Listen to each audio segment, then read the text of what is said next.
2, 1. 7 things you don't really need to know, but probably should.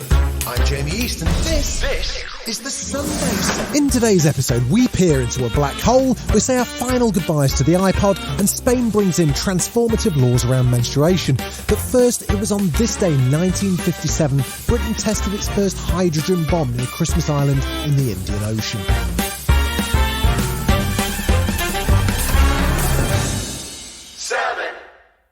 India and Pakistan are experiencing some of their worst heat waves ever, with temperatures climbing above 50 degrees Celsius. This has caused widespread crop damage, power outages, school closures and, unsurprisingly, health warnings.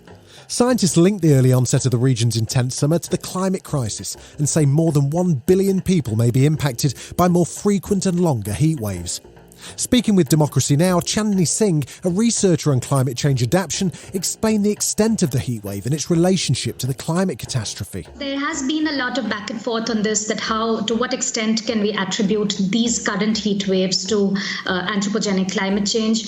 What we know clearly is from the climate science that we are expected to and already seeing longer and more intense heat waves that are more frequent across the Indian subcontinent because of anthropogenic climate change. So that is already very clear. However, specific events, it's more difficult to attribute them, and that's really, a lot of scientists are working on that currently to say whether this heat wave is attributable to climate change.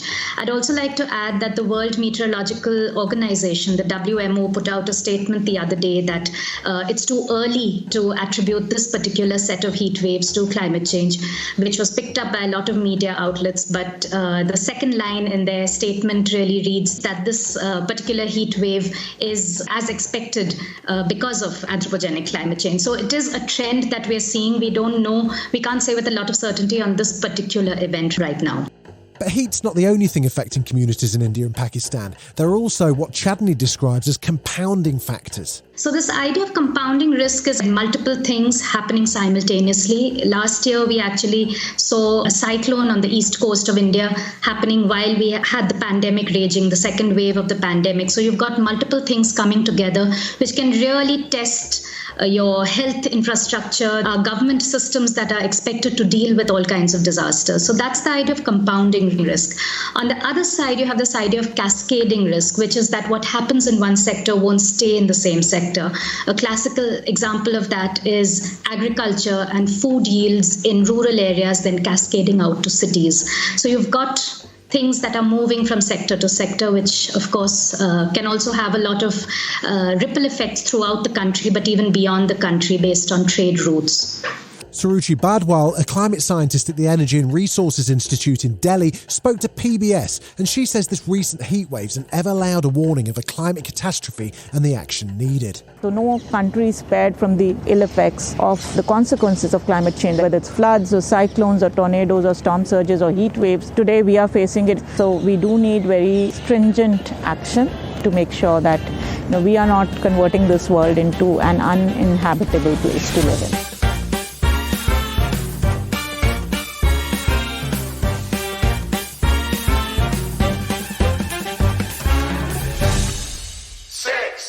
What does a black hole sound like, do you think? In science fiction films, they usually sound horribly ominous.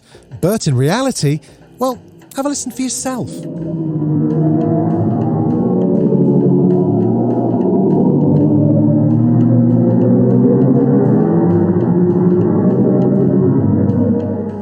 NASA has released a new sonification of ripples from the black hole at the centre of the Perseus galaxy cluster. If you thought space had no sound, you'd be dead wrong. This is a popular misconception due to the fact that most of space is essentially a vacuum, providing no medium for sound waves to travel through. A galaxy cluster, on the other hand, has a ton of gas, and that allows sound waves to travel. In this new sonification of the Perseus galaxy cluster, the sound waves astronomers previously identified were extracted, scaled up and made audible for the first time.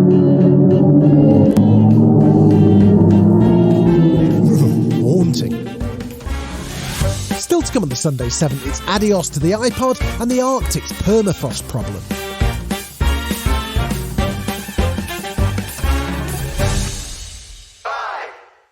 We've said goodbye to the Shuffle, the Nano, the Mini, the Classic, and now the Touch.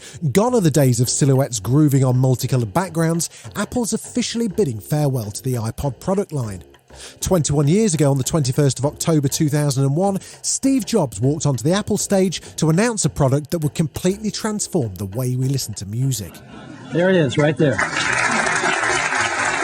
So, this amazing little device holds 1,000 songs, and it goes right in my pocket. As the sun sets on the iconic device, we caught up with tech writer Chris Merriman.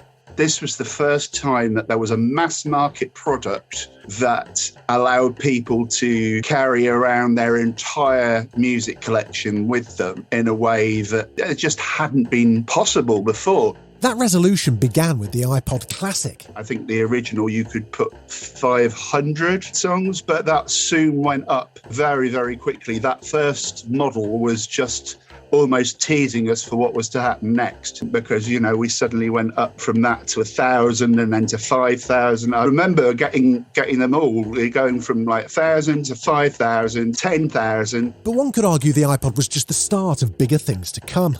The biggest one they did could carry 20,000. But then by that point, of course, the smartphone had come along. It's fair to say, actually, that without the iPod, there wouldn't have been the iPhone, because the first iPhones were iPods with, that could make calls. The final one that's going, the iPod Touch, became an iPhone with no phone attachment. So, the history of the two are interlinked. Is this the end of the road for iPods, or could we see their return? Could they go retro? When you consider that vinyl sales are through the roof, and indeed cassette sales have started to go back up again, I would say never say never.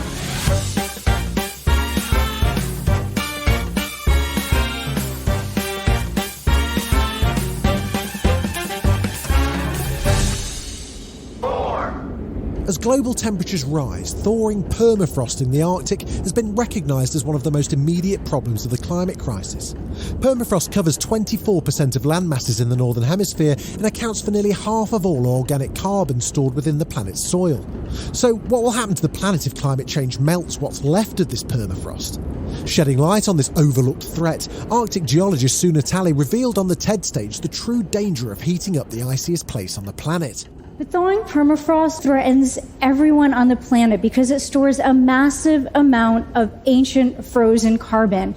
And when that carbon thaws, it can be released into the atmosphere as greenhouse gases, leading to more warming and more thaw. So let me place the magnitude of this problem in perspective for you. By the end of this century, greenhouse gas emissions from thawing permafrost may be on par with some of the world's leading greenhouse gas emitting nations, perhaps as large as or larger than emissions from the United States, the second largest greenhouse gas emitting country in the world. This isn't a new phenomenon. Arctic residents and scientists have been observing permafrost thaw now for decades, but the scale of the research hasn't been sufficient to meet this enormous challenge. And what doesn't get measured doesn't get accounted for.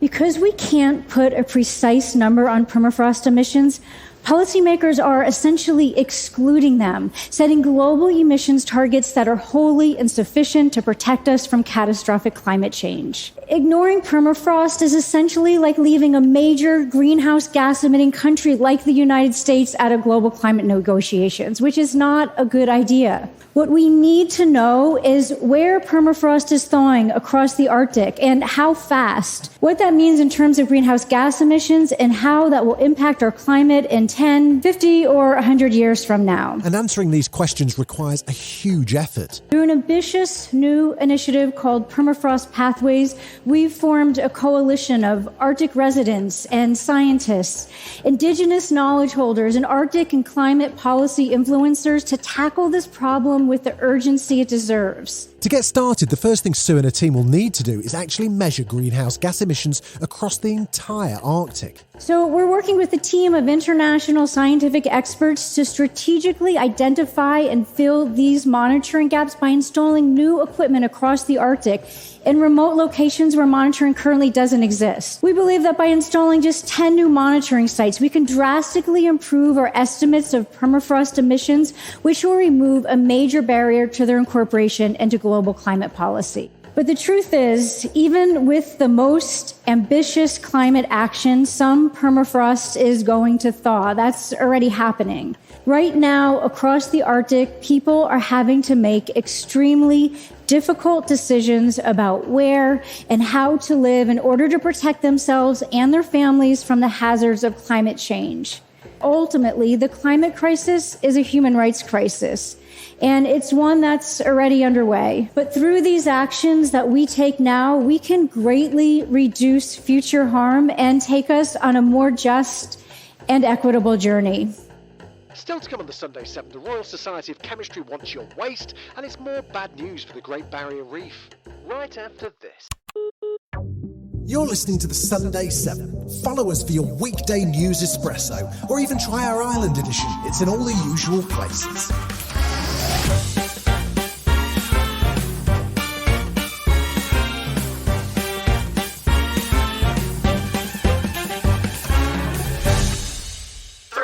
What do you do when it's time to upgrade your phone? On average, we upgrade our devices every 2 years, so what happens to the old and unwanted ones? So we carried out a survey to find out whether people are recycling their old tech. The results of our survey suggest that there could be up to 40 million different pieces of tech sat in people's drawers and cupboards up and down the country. And this could be a huge problem for the environment. That was Elizabeth Radcliffe from the Royal Society of Chemistry talking to the BBC. Smartphones contain dozens of valuable elements that have to be mined, and the Earth hasn't got much of them left. The Royal Society of Chemistry says there now needs to be a global effort to mine our phone waste rather than mining the Earth. If you were to open up your phone, you'd see a mix of precious metals like gold and platinum, but there are also a few you may never have heard of. Elements like indium, which is used in the conductive coating that makes your touchscreen touch sensitive. That's also needed for solar panels. Other metals like tantalum can be used in a variety of vital medical devices like pacemakers and hearing aids. So what are we to do? Well, the first thing is don't throw away your devices or leave them to rust in a dark forgotten drawer. Recycle them. Professor Lenny from the University of Sheffield tells you why. With increasing demand for latest technology, smaller devices, the reliance on electronics and more sophisticated technology is going to go up. Therefore, there will be more waste to be recycled. And you could also delay your upgrade. Who really needs a phone every 2 years anyway? The rollout of 5G is imminent, so a lot of people will be thinking about upgrading their device, which is great. It's great news, and it's great that we have these options for ourselves. But it's also good to think about whether we really need to get that new piece of tech right now. Because just by holding on to it for another year really helps in terms of in environmental terms. But before you recycle your phone, make sure you do your research. So choose the right company and make decision to choose the right company that do recycling process and do recycling business in a responsible way.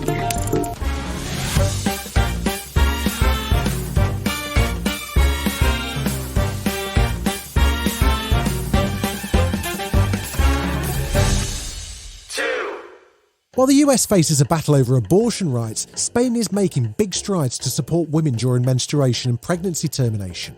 The European nation's set to become the first Western country that will guarantee 3 days of workplace leave per month for women who experience harsh menstrual pain. The reform plan, which aims to close the gender gap, is set to be approved by the Spanish government this week and also includes medical leave for women recovering from an abortion. Periods for many women are not just mild inconveniences, they can also be painful, debilitating experiences.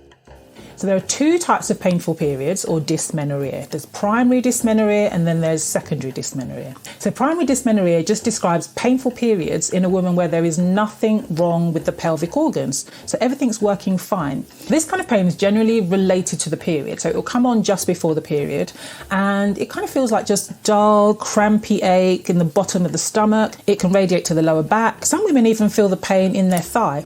This is NHS GP Dr. Simi Adedeji. On a YouTube channel, she shares medical information on women's health. You generally just feel unwell. There can be nausea, vomiting, diarrhea, dizziness, headache. Some women even faint because the pain is that bad. And usually the pain lasts for about 3 days and it gets better as the period progresses. In primary dysmenorrhea, the cause of the pain is due to a chemical called prostaglandin. Prostaglandin is released from the uterus during menstruation, so it stimulates the uterus to contract. Now, when the uterus is contracting, the blood vessels inside are being squashed. And because blood carries oxygen, that means that during contractions, there's less oxygen being delivered to the muscle of the uterus. And this causes the pain. This gives you that crampy pain that you're getting. Also, for women that suffer from heavy periods and pass clots, especially big clots, that can be painful to pass because the uterus has to contract in order to be able to expel this clot out of the cervix, which is like a tiny hole. And that gives this crampy pain. And once the clot is passed, which you can sometimes feel, you feel, the pain is so much better. It sounds like a rough ride, but that's just when the body's functioning as it should. Like endometriosis, which affects around 1 in 10 women, the pain can be increased and prolonged. This is a really common condition where the lining of the uterus basically is misbehaving and it goes and implants itself outside the uterus. But even though it's outside the uterus, it still builds up every month and bleeds every month, but there's nowhere for that blood to go, so it's bleeding into the pelvis, and this can be painful. The change is part of a reform package set to pass at Spain's next cabinet meeting on Tuesday. As part of the reform, schools will also be required to provide sanitary pads for those who need them. Sanitary pads and tampons will also have VAT removed from their sale price in stores, as well as being provided free of charge to women in marginalised social circumstances. Between the tampon tax, the wage gap and gender equality in the workplace, it looks as if Spain is certainly heading in the right direction.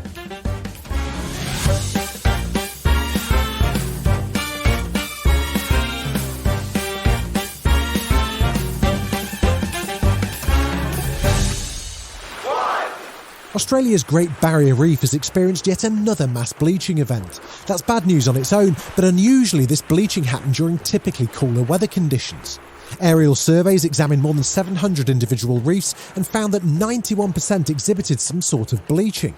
Sarah Hamylton, an Australian reef researcher, was with the BBC and explains what it all means. So the Great Barrier Reef is made up of 3,000 individual coral reef platforms, and each of those platforms itself is covered by hundreds of individual corals.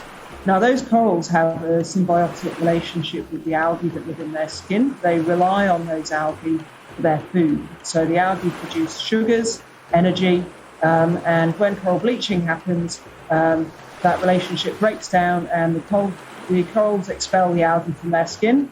Because those algae give the corals the colours that they have, the corals start looking white. That's essentially a stress signal. So the corals are then in trouble.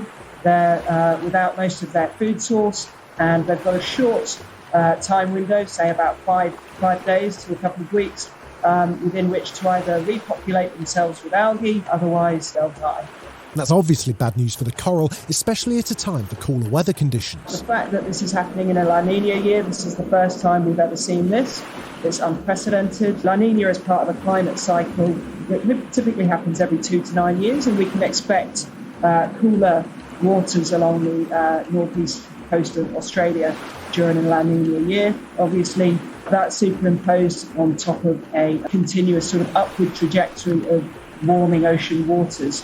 So you would hope that within a La Nina year, the corals of the Great Barrier Reef might get a bit of reprieve in terms of having waters that are hot enough that would cause them to bleach, and obviously that's not happening. So what needs to happen? UNESCO want to protect the reef as a World Heritage Site that's in danger. However, Australia's government isn't that keen. So the UNESCO list of World Heritage Sites in danger, that's designed to encourage governments to act better and perform as better stewards of any World Heritage Sites that are in danger. With respect to the Great Barrier Reef in Australia, it would push the Australian government to act better in terms of phasing out fossil fuels, and that would be something that's only good for the reef. This has been the Sunday 7. Wherever you're listening, do us a favour and hit the follow button. We'll be back tomorrow at 7 a.m. with the regular Smart 7. Have a great rest of your weekend. Written, produced and published by Daft Doris.